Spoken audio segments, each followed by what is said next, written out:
Ali Patterson, and we're here at the Future of Retail Banking at Marketforce.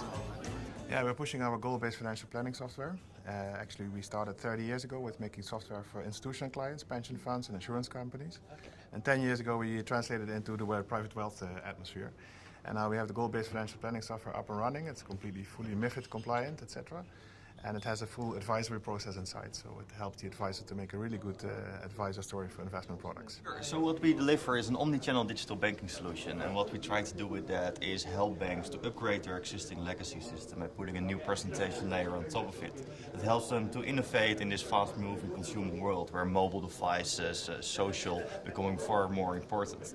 I see in most cases they're still being held back by their existing legacy systems. It's very difficult to change in older systems that you already have running for the past 20 years.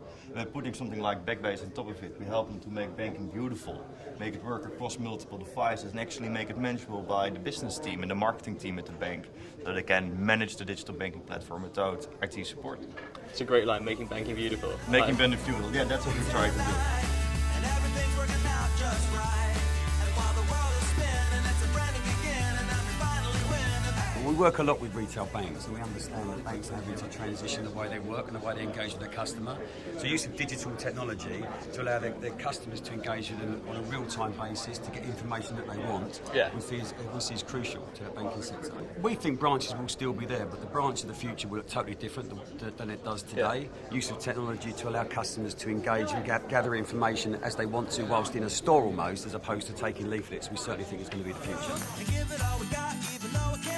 We believe that a customer should be able to start a transaction on one channel, finish it on another, get the same user experience no matter what channel they're getting, whether it's ATMs, mobile, internet, SMS. We believe that banks are missing the opportunity in the future to actually use commodity products like ATMs to draw in new business and save costs at the same time through customer self-service.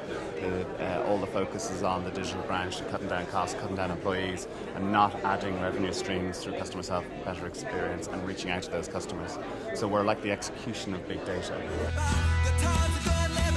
We're offering count-by-weight cash counting machines, and they're as essential today as they are in the future. Digital banking, that's the big new wave, but cash is cash, and cash is going to be here for a long time.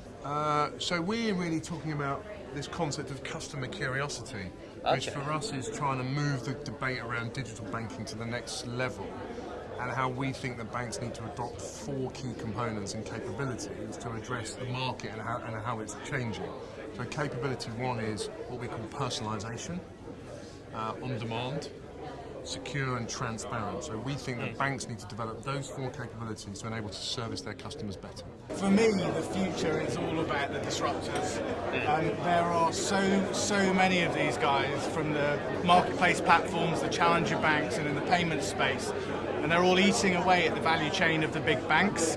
And one of the things I speak about is who ate my lunch. Well, these guys, if it's Christmas, they're eating the best bits of the lunch. They're eating the turkey. And my fear is that they'll leave the big banks with the sprouts.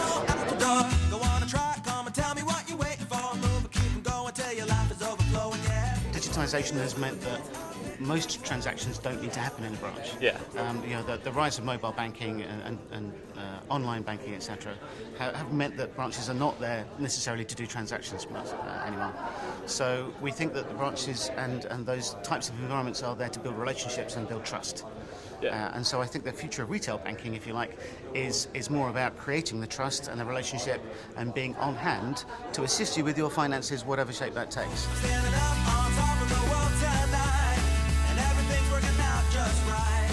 So I think retail banking has to offer us as end consumers a different service to us, and a service that will guide us in our consumer lives from morning to evening and from cradle to grave, and that will be guiding us through all the important moments of truth in our lives, and provide recommendations, etc. I think the key question here is how much is customer behaviour going to change, and how much do banks believe customer behaviour is going to change. We're obviously seeing signs of it, but if what we think is going to happen with customer behaviour is still going to keep accelerating and changing at the pace it is today, and indeed increasing in that, then banking practices today will simply not be able to cope with that change in customer behaviour, that change in customer demand, and the change in expectations that these customers will have.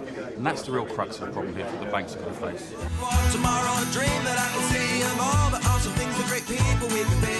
Or maybe by the music or the songs that I sing, I'll change the world with a simple message that